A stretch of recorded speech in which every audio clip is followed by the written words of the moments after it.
And later on the international front, we take you to Somalia as a suicide bomber kills at least 10 people at an army training camp in the capital, Mogadishu. We've got details of these stories and many more coming up in the next hour.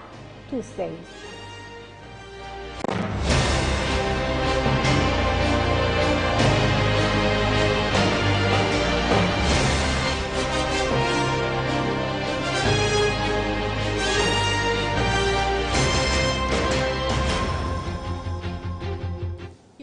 Again, and now to our first story. The Inspector General of Police, James Opombwenu, has assured the family of the late General Constable Emmanuel Say, who was shot by armed robbers at Jamestown, of arresting the perpetrators of the crime. The IGP also denied the general impression that the security services is out of touch with the realities when it comes to fighting crime. He spoke to journalists after he led a team of senior officers from the service to commiserate with the family at Millennium City in the Gomwa East District. We are currently in the house of the late Constable Emmanuel Kwabena Osei. We spoke to the father and then we've spoken to the mother as well. And then we've also spoken to the sister. They've shared their experiences and how they felt and how they welcomed the news and what they expect government and then the police hierarchy to do for the family.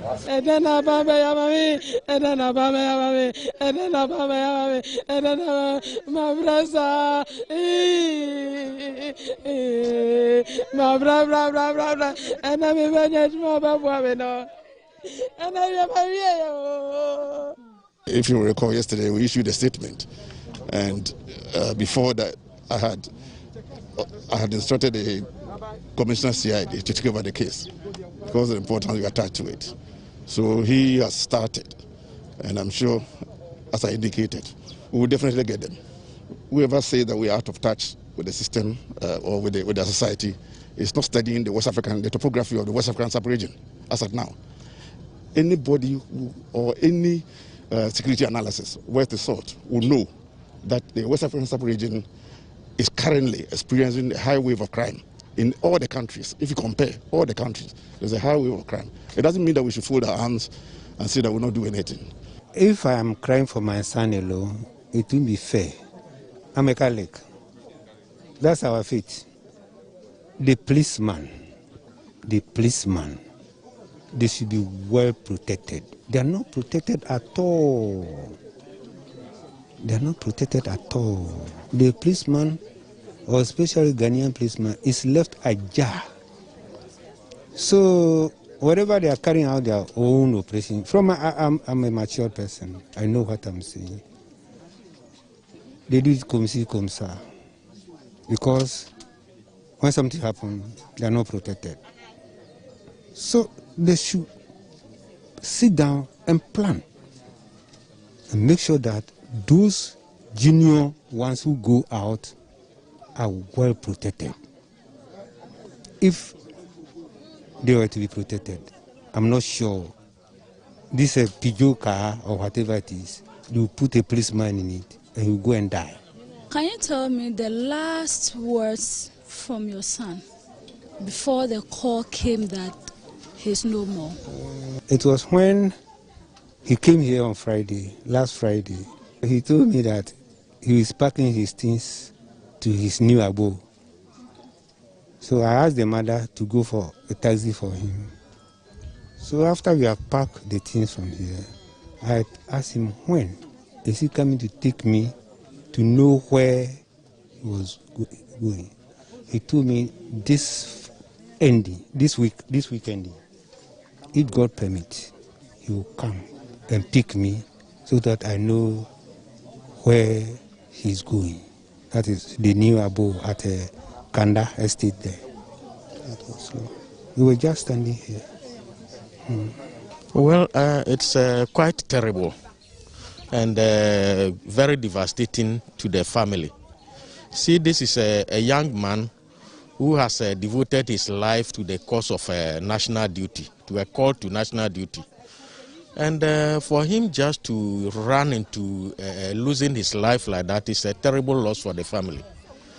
In fact, as we speak now, you can see from your interview, the father, the mother, the sister, they are all terribly devastated. So, well, but we want to trust that the security system can take care of this. All that we are asking for, all that the family is asking for is justice to be done. Still staying on some security matters, the Inspector General of Police, James Oponbuenu, has met with the Governor of the Bank of Ghana, Dr. Ernest Addison, Executive of the Ghana Association of Bankers and Managing Directors of the bank in Ghana, to discuss further solutions to minimize the risk associated with moving of cash in the country following the bullion van robbery on Monday. At a meeting, the IGP requested that all financial institutions provide armored vehicles for cash transits in safeguarding the lives of both the personnel and the police officers on the escorts. Let's now hear from the Director of Public Affairs of Ghana Police Service, Superintendent Sheila Abeye-Bachman, speaking about steps taken by the IGP following the killing of the police constable on Monday. The IGP has directed the Director General CID to take over investigation into the armed robbery incident that happened at Jamestown, the attack on a bullion van which led to the death of a police officer. So IGP Mr. Oponbuenu has also been meeting with key stakeholders who we give direct service to, and one of such stakeholders has been the Association of Bankers, and in collaboration with the Bank of Ghana. And so sometime earlier this year, it was agreed between them that by the end of this month, they would provide fortified armored bullion vans for police escorts.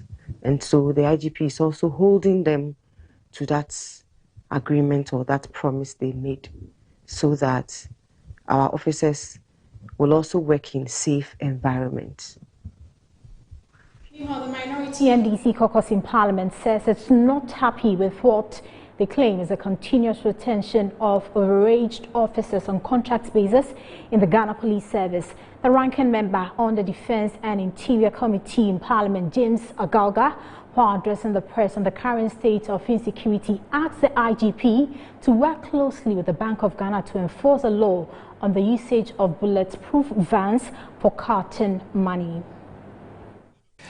The press conference by the minority side of the Parliamentary Select Committee on Defence and Interior is in response to the killing of 2 persons, including a police officer, during an armed robbery attack at the Timber Market in Accra on Monday. Ranking member of the Defence and Interior Committee, James Agalga, questioned why the Bank of Ghana recently issued a moratorium 2023 for banks to phase out the use of makeshift vehicles operating as bullion vans when there was an upsurge in violence crime.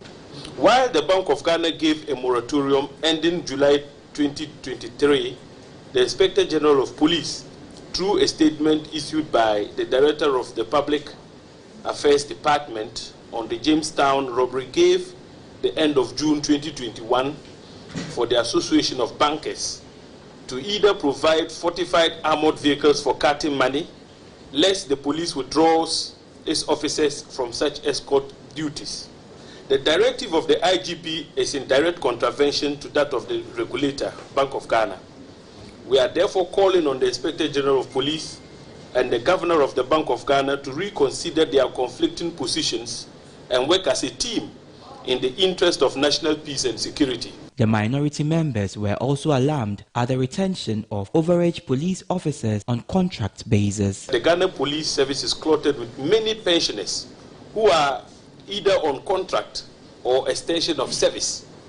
We agree that giving contracts to officers after they hit the mandatory retirement age of 60 is the prerogative of the President. But if government decisions do not produce the results that citizens expect, the peace and security that we so desire, we will become spectators and not citizens if we fail to raise the red flag. The NDC wants President Akufo-Addo to work to restore confidence in the security service. 4 more years for Nana has begun with rise in fear of crime. Ghanaians no longer feel safe compared to our immediate past. Violent crime-related cases, particularly robbery, is shaking the foundation of our nation, and it is only fair and a duty for us to call on the Nana Akufo-Addo administration to up its game. Calling on His Excellency the President, Commander-in-Chief of the Ghana Armed Forces, Chairman of the National Security Council, to up his game, because things are not right. And you know, on matters of security, when it happens, it's an eyesore. This is not something somebody comes to explain to you. What happened in Jamestown, everybody have seen it. A young police officer with a huge potential for the future had his brain blown off by radicals, criminals. And all of us have seen it. Is it just an isolated case? No. To help us speak on these security matters, my colleague Annie Ampofo is with Brigadier General Nuno Mensah, retired, to help us discuss the subject. So we cross over to the residence of Brigadier General to help us understand how these security issues are coming up and how best as a nation we can overcome them, especially at the time the IGP is still in touch with the banks and then other security agencies to help make the country safer. Hello, good evening to you, Annie. Opinion on the current happenings in terms of security. You're welcome to Metro News. Thank you so much for your time. Very much. So we want to find out from you. Earlier on, we're having a discussion. You say that the leaders today have disconnected from the people. What does that mean? When you're a leader, you are where you are because you have certain qualities to lead the nation. I went to school in Britain, and the school I went was the biggest military academy in the world, one of the most popular. And the motto was and is, you serve to lead.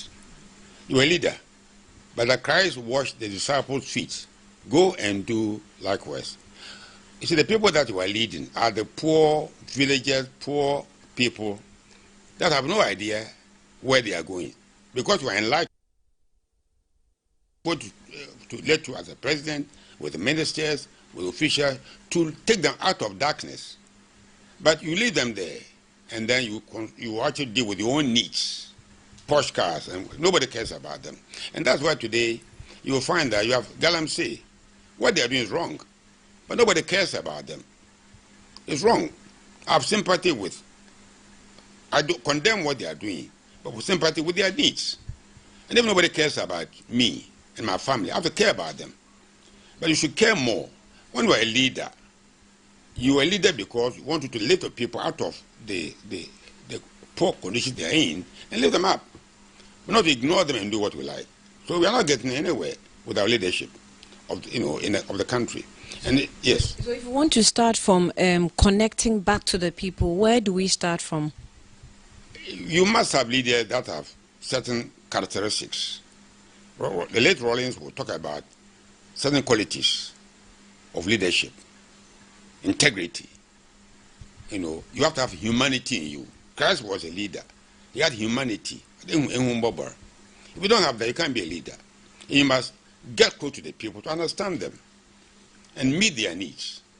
But it's not happening. It's not happening for a very long time. And in getting closer, that means that we have to stop driving the Land Cruisers, or is that what we have to do? If there are needs, there are human needs. Human security, talking about, I've been involved in building schools for all kinds of places. Aguna, Kwenyako, Saban, Eruampom. Orally, one of the most famous. I'm not a gang. But if you saw me, I've got a few cars here, 4 or 5 cars. The oldest is 1976, 45 years, it's on the road. The newest is about 25 years old. In between, I was building schools. Why didn't I buy a Land Cruiser? I'm not saying, you shouldn't live.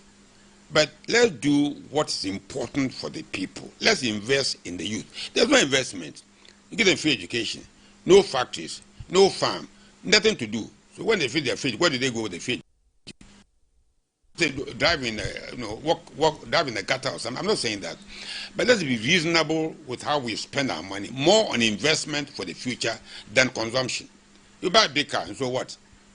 But the youth, today, I was coming home from Dancourt Circuit. The cars that were jammed. I said, what are all these cars? This is huge car. It doesn't make sense to me at all. I felt sad. There are people walking around, sleeping by the roadside. You are driving a Land Cruiser. You are happy. To me, it's ugly. It's nasty. It's filthy. Let's meet the human needs. Then we can have a bit of fun. The issue that happened yesterday with Bullion van being attacked, police officer and somebody also being killed. It's not the first time we've actually experienced a Bullion van being attacked. But you mentioned that the youth now have no respect for the police. That's a serious statement to make.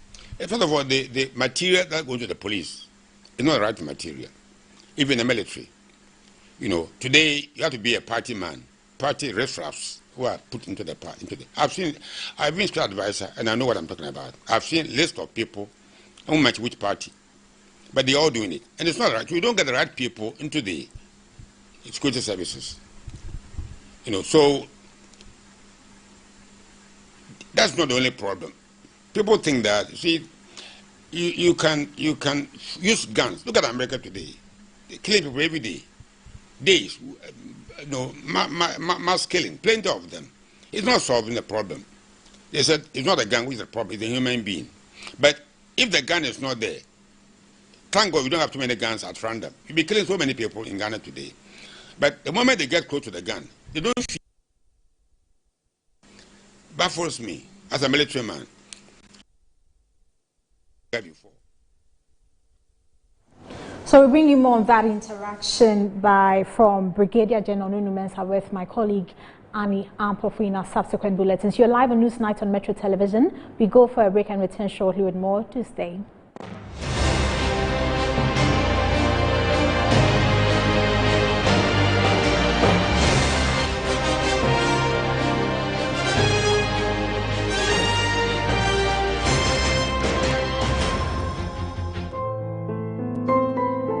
As a mother and wife, my priority is making sure my family is protected at all times. That is why I never forget to give my angel a Flora disposable handkerchief to keep germs and sweat at bay.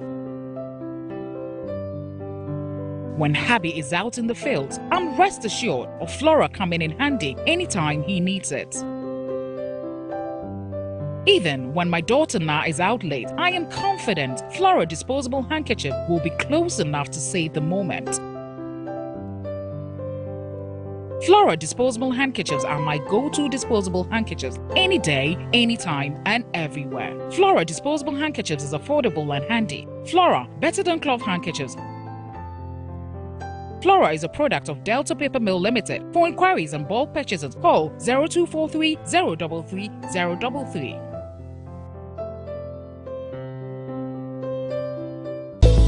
Need a little help? Nobody does it better. At UCS Facility Management, we give you the best in janitorial services, which include high-rise window cleaning, office cleaning, post-construction cleaning, facade washing, deep cleaning, carpet cleaning, swimming pool cleaning, and event janitorial services. Locate us at Jowolu, JA Plant Pool premises, or call us on 0501 666 322 or 0203 299 212 or 0203 299 234. UCS, your property is under our care.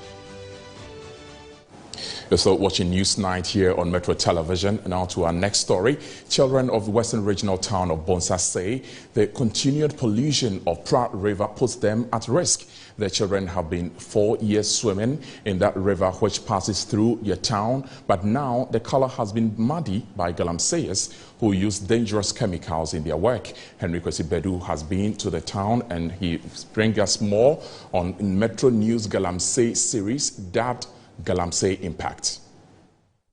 The Western Region town of Bonsa is one of the many communities reeling under the impact of illegal mining. The residents' main source of potable water was the Pratt River until it was polluted by the activities of galamseyers. The water body was dotted with locally assembled dredging machines called the chamfines, digging up gold from the waterbed while the waste went back into the water. To get the gold from the mud, the miners use mercury, a poisonous chemical that could cause long-term damage to the body. The river, which flows through the community, looks polluted but serves as a swimming pool, mainly for children here.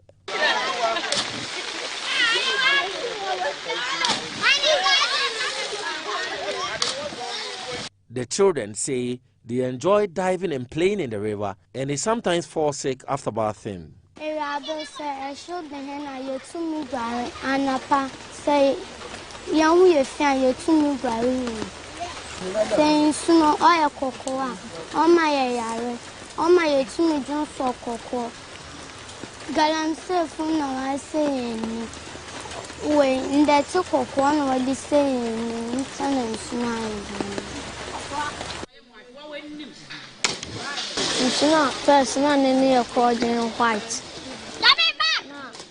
In the past, the water was so clear that we could even see ourselves when we dive under it. My dream is that we can swim and do so well that we can even compete at the international level in swimming. But the state of the river makes us sick. Sometimes I feel pains in my penis. 27-year-old Ibrahim Mohammed believes the Galamseyers could still be operating in the River Pra as it is yet to regain its former state. He wants government to intensify its operations to clamp down on illegal miners. But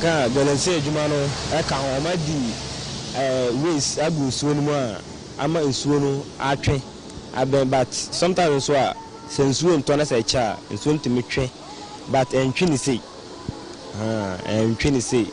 but I feel where it's going to be pipe back and so ultimately I was there na onion so side. You do that as soon as we there just send an abway on my pipe and as if I said as the country grapples with Galamsey, the deadly effect it leaves in its wake continues to worsen. The children of Bonsa continue to swim in the polluted river carefree, but their health continues to be in line with each splash on their body. Henry Kwesi Bedo, Metro News, Bonsa. Away from that, the Small-Scale Miners Association of Wassa Ekropon in the western region of Ghana say they are ready to collaborate with government in the fight against illegal mining in the region. Here's a report filed by our Ashanti regional correspondent Abdel Basit Suleiman. Read to you. Addressing a press conference at the inauguration of the Wassa Ekropon branch of the Small-Scale Miners Association in the Western Region, the area chairman of the Small-Scale Miners Association, Dr. Nanachum Berima V, stressed that members of the legal small-scale miners in the area are very poised to collaborate with government in the fight against illegal mining. The association, however, appealed to government to do broader consultations in its fight against Galamsey. We want to assure the government that the association formed today, which means the Western Regional Chapter of Small-Scale Mining, will ensure and assist the government in the fight against illegal mining in the country. Some of the members also spoke to Metro News. We are pleading that let us localize the fight as it is happening with the operations, sensitize the community, involve the small-scale miners enough, like Otumfo said at the Regional Consultative Assembly, that meeting, dialogue, that the small-scale miners know the Galamseyers. The government's intention is to let or give the people the chance to move away from the red zones. You see, so if people have complied, have done that honorable thing to, move their machines out of the water bodies and the forest or wherever they move them from, and they are in the house, you don't have to, go that far and to burn those machines. In other news, after evading a scheduled interview with Metro News, the Municipal Chief Executive of the Isam Adroju Municipal Assembly has finally availed himself to respond to all the questions. We're getting a safer bridge for students of Rocky Basic School. Now, after several attempts to track him down, Gabriel Niwoda Togbashon visited the site, which still has the dangerous bridge used by lower primary pupils and those even in kindergarten.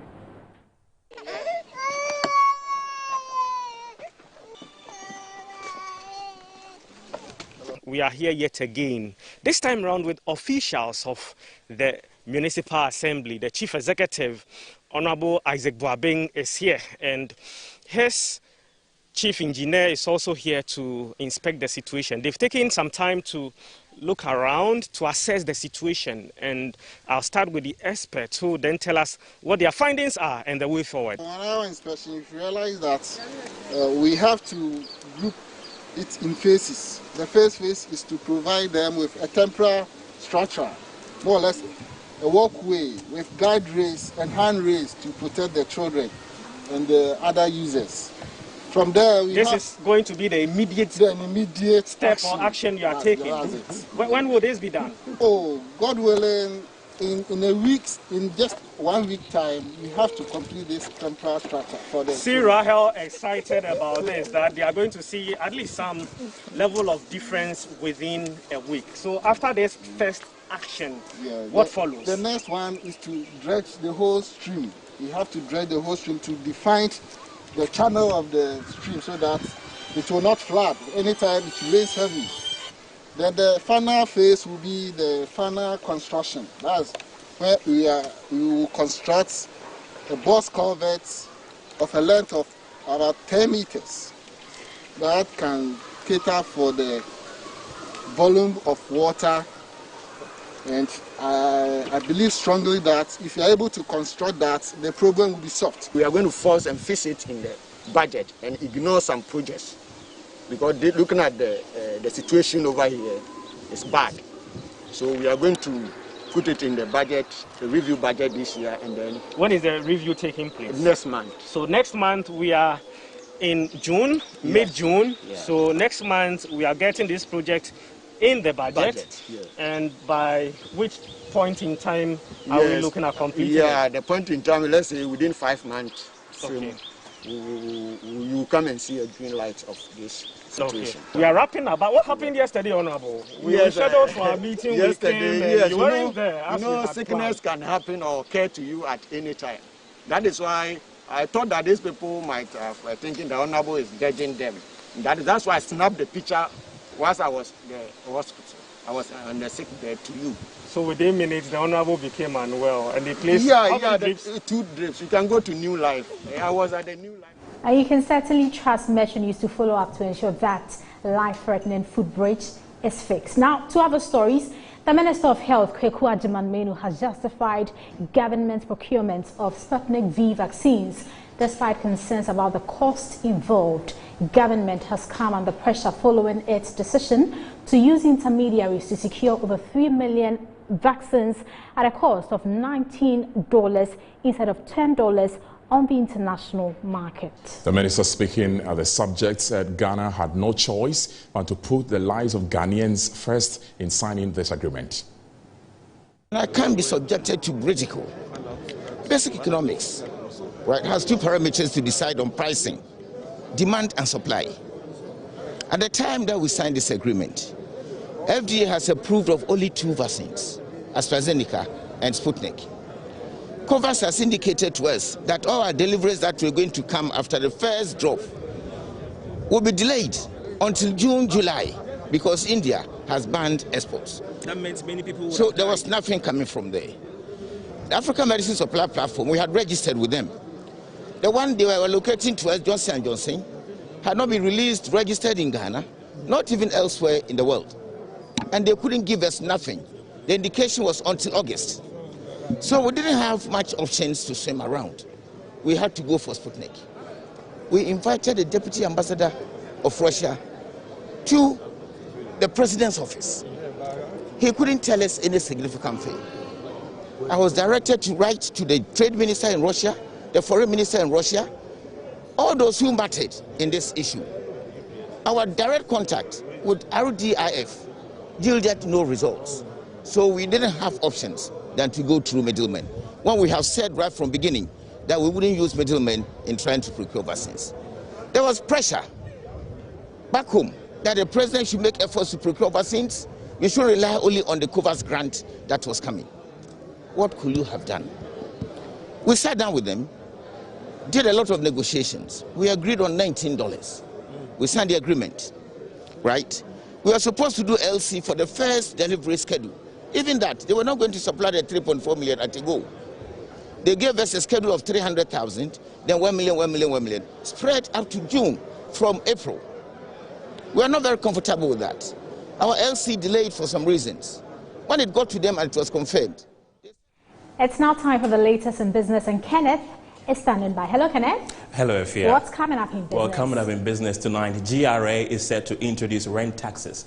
That and more are coming up shortly. Stay with us.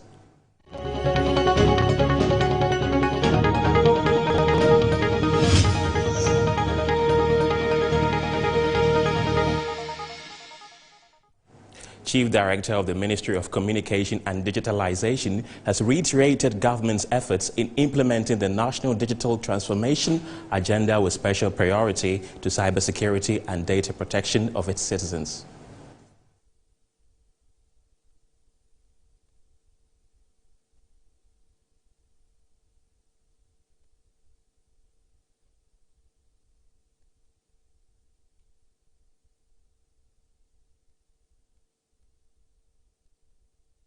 The Graphic Business and Stanbic Bank breakfast meeting brought together stakeholders to discuss issues on the role of digitization in the ever-evolving business environment. To achieve this, various governments across the world, including Ghana, have designed different approaches to merit consideration at the governance level as part of their digital transformative agenda. Ghana, through the Ministry of Communication and Digital Transformation, has rolled up some policy interventions in line with cybersecurity and data protection for its citizens. Cybersecurity and data protection remain key concerns and part of the digitization efforts. While the digital transformation agenda is being pursued, criminality and the protection of the privacy of data are paramount to government. Accordingly, this government, through my ministry, has initiated a number of steps to control these risks and boost the confidence of our citizens to continue to trust the digitalization process. The Cybersecurity Act 2020 Act 1038, as enacted by Parliament in 2020 and given presidential assent. The Act transitions the National Cybersecurity Center into the Cybersecurity Authority. The authority is required to develop, establish, and adopt cybersecurity standards for education, skills development, hardware, software engineering, governance, risk management, research and development, and practitioners. It is also required to enforce these standards and monitor compliance, promote public awareness and education on cybersecurity matters. With respect to online protection, the Act protects children against exposure of indecent image, sexual abuse, cyber stalking, and sexual extortion.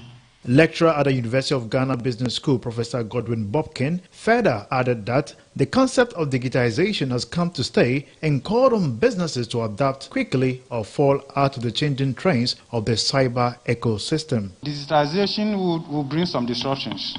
Okay, it will replace certain jobs. It will also create new jobs. So you want to be able to align your skill set in that direction. So even if you're an accountant and you are digitally illiterate, you'll be unemployed. If you're a lawyer and you are digitally literate, you'll be unemployed. If you're a pastor and you don't know the internet, very soon your congregations will leave you. You will be the only person left. Okay, so the idea is that it's an enabler. So don't see it as a constraint. So look at and move with the tide. So that's very, very important. The theme for the event was digitization, key to unlocking the Ghanaian dream. A Deputy Minister Designate for Trade and Industry, Herbert Krapa, has added his voice to calls that the travel expenses of the President be made public to all Ghanaians. He said this when he appeared before Parliament's Appointments Committee on Tuesday. Mr. Chairman. Finally, in one of your outings on behalf of the government, you indicated the government's readiness to make public the cost of the President's overseas trips, because recently the issue of the President chartering an air flight that which cost has been said to be very prohibitive. I think it has become necessary. Were you able to get that published, and do you think that it should be published so we know how much it costs the President to engage in these overseas trips? Thank you very much, Mr. Chairman. I think in the interest of transparency, I made the statement that any demand on the government to publish how much is spent in terms of the president's entourage and the president's, not just His Excellency Nana Addo Dankwa Akufo-Addo, but any president and how much that is spent on the president's trips outside. I believe it's a matter that should be made public to the Ghanaian people. Let's now take a look at how the city is performing against other major trading currencies and also the prices of some commodities on the world market.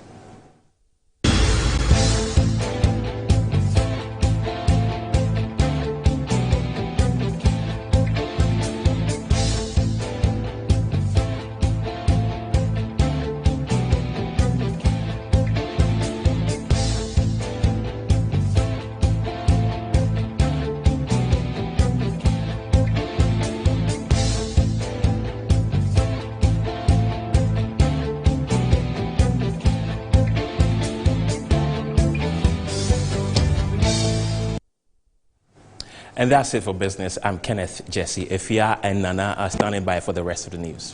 Thanks so much, Kenneth. We're back after this break with sports.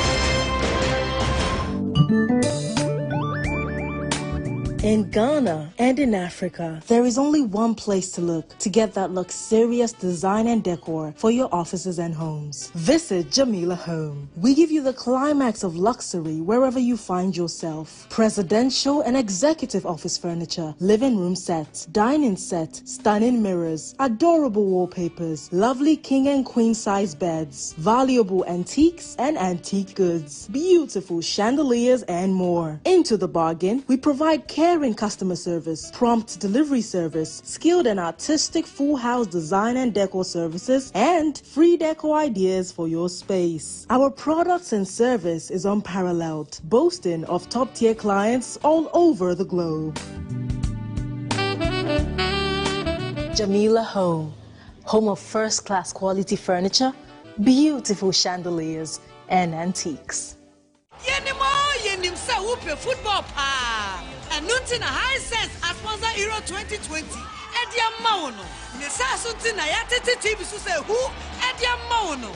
A high sense Euro 2020 TV super promo. Kahuai Kwajo brand new high sense TV and board that for pictures near clear na color near deep sound quality this one it here high sense TV so the entry power about down one access you are akona utu sa befu. If it's 18th June, I copy 11th July. A high sense Euro 2020 TV super promo. Emma Refisa high sense and Kwan Emma 5 years warranty. A high sense Euro 2020 TV super promo. I cost a high sense showrooms. I want Ghana for Nanina. What you dear Nansenya? High sense everyday prices for everyday people. High sense official sponsor at the Euro 2020.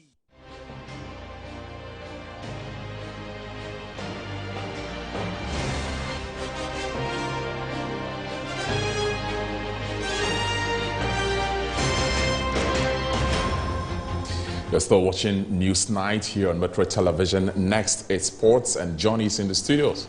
Hi, Johnny. Hi, my brother. How are you? You can trust Ronaldo for the goals, right? Certainly. We'll be focusing on European Championship in the Ghana Premier League. Up next, we're bringing you sports.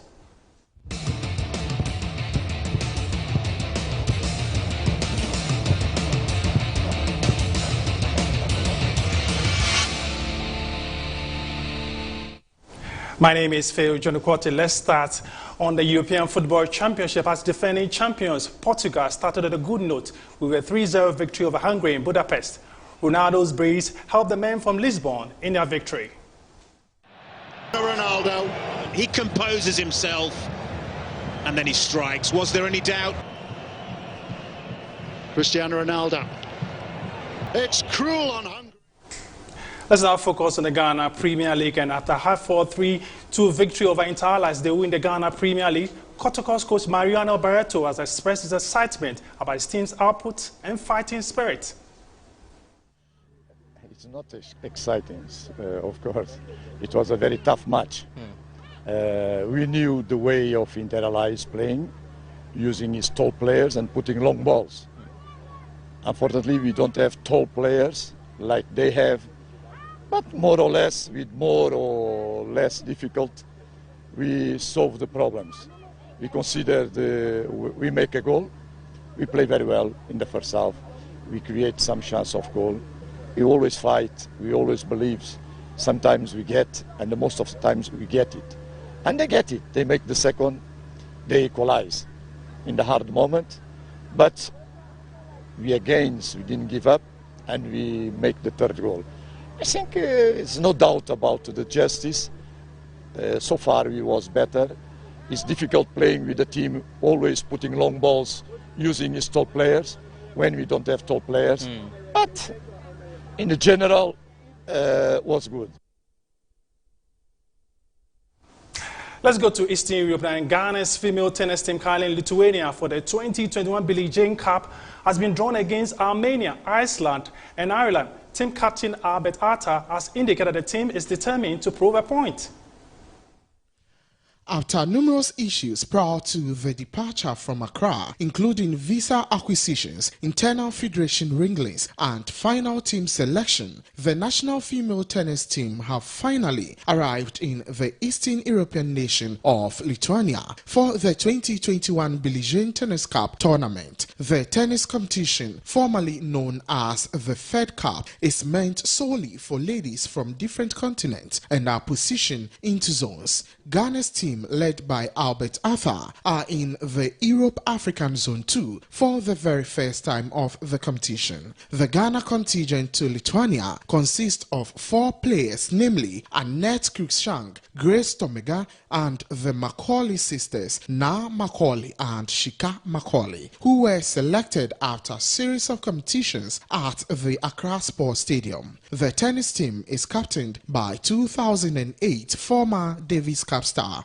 Albert Arthur. Settling down for the pairings in venues, Team Ghana have been drawn against the trio of Armenia, Iceland, and Ireland in Pool D of the tournament. Speaking after the first, Coach Albert Arthur was excited about the opportunity for the Ghanaian ladies to pitch their strength against players from well-known tennis-strong nations, especially in Europe and North Africa. Team Ghana will begin their campaign with a match against the ladies from Dublin, Ireland, with number 2 singles match. According to the team captain, they will use the competition as preparatory and training matches as Ghana fine-tunes to host the rest of Africa in 2023. Well, just before we wrap up, let's take you back to the European Championship. France are leading Germany by a goal today. They are close to halftime. We'll bring all the details later in a subsequent bulletin. My name is Feo John Korte. Back to Ifia and Nana for the rest of the news. Okay, well, all the best to our Ghanaian ladies. Okay. We're hoping for some good news, certainly. Certainly. Yeah. Ifia is so much into the Macaulay family. There is entertainment after this break. Please stay.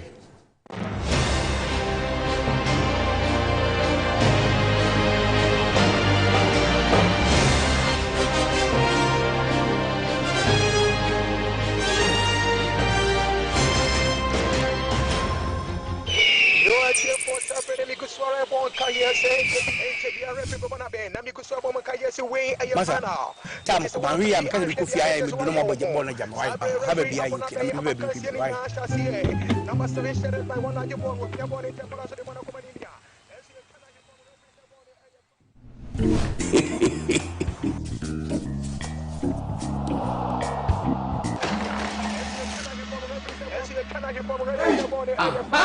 HD logo the bottom. When you say HD local channels, as a picture see clear, a 5 times better. As the other channels that could be your so when I mention someone tell me away.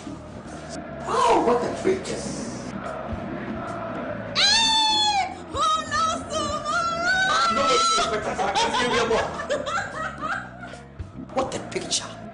What do AD plus decoder or multi TV and now Electroland agent PR natural local channels now HD the here so better star 879 hash numbers from people box and now you advert AD channels now. Get an HD Plus decoder from now till the 9th of August for just $89.99 Ghana cedis and enjoy 3 months free subscription. Enjoy all the excitement and live sports action in the HD Plus Air Bosso Philippines promo. Promo lasts from 7th June to 9th August 2021. Visit hd-plus.com.gh or call 024-243-9872 for more info.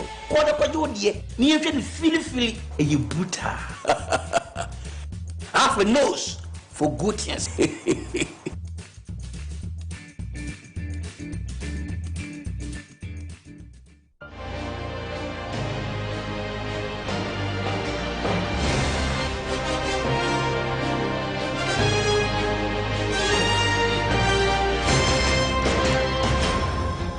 Welcome back to Newsnight on Metro Television. It's now time for entertainment, and the gentleman with all the gist is here now. Hello, Desmond. Hi. Mark Okreku Mante is in the news. Yes, he's in the news. He appeared before Parliament's Appointment Committee today, and I've got all the juice for you. All right. So, there's and many more coming up.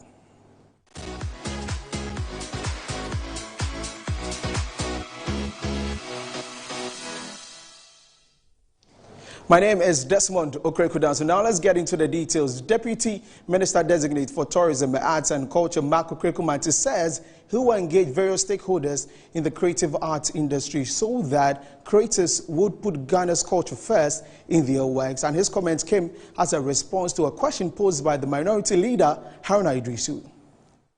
How do you strike a balance? You need to sell your music, all right.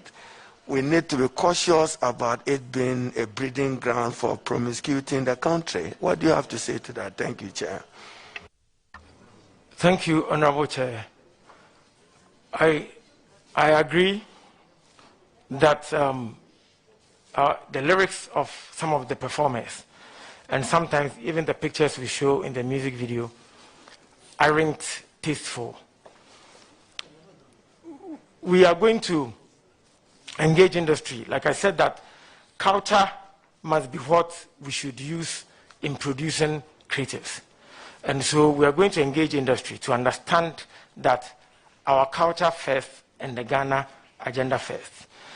The media industry is some way, somehow guilty, because if the music or film is produced and then because of the nature of the music or film, we decide or they decide not to use it, I am sure it's going to discourage the rest from producing more of these things.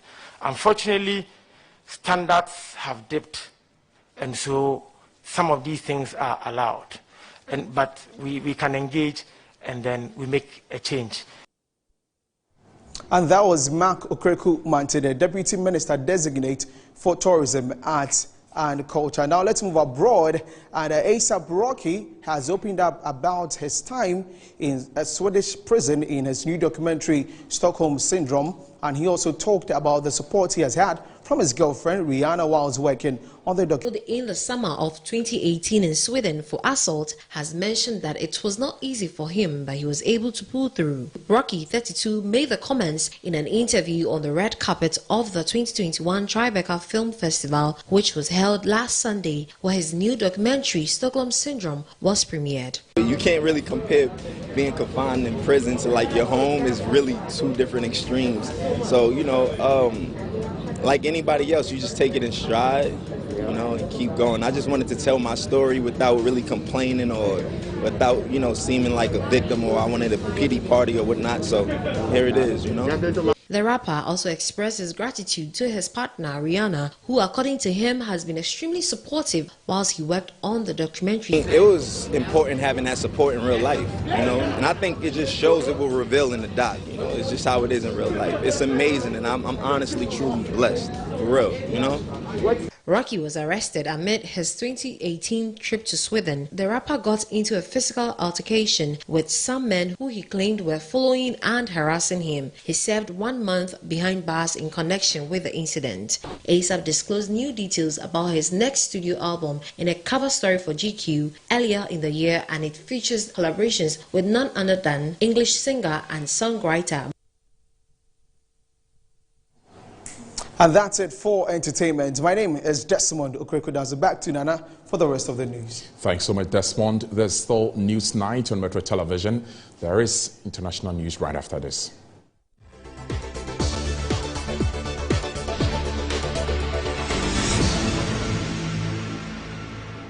A suicide bomber has killed at least 10 people at an army training camp in Somalia's capital, Mogadishu. Many injured have been taken to hospital, a witness told the BBC. The attack was awaiting new recruits who were queuing in outside the camp, news agency AFP told the officer as saying. No group has said it was behind the attack, but security facilities are a common target for Islamist militant group Al-Shabaab. A military officer quoted by state media said about 10 people had died. Reports indicate that that he had counted about 15 bodies, and that's according to an eyewitness account.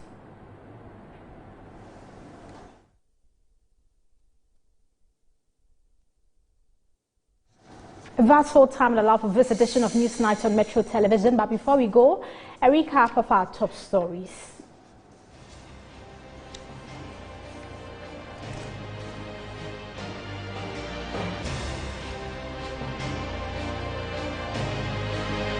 Families of police officer and others shot dead by armed robbers on Monday demand justice as the Inspector General of Police commiserates with them. The IGP has also been meeting with the Bankers Association.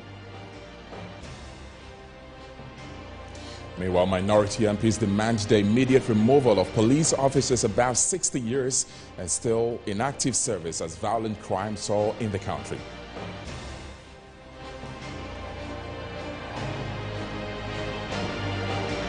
And in our series of reports on the impact of illegal mining, we took you to the western regional town of Bunsa, where the health of children is seriously at risk as they continue to swim in the polluted Pra River.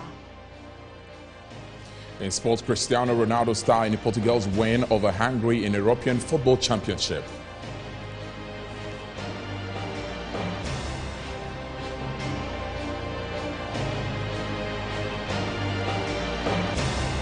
And on the international front, we took you to Somalia, where a suicide bomber has killed at least 10 people at an army training camp in the country's capital, Mogadishu.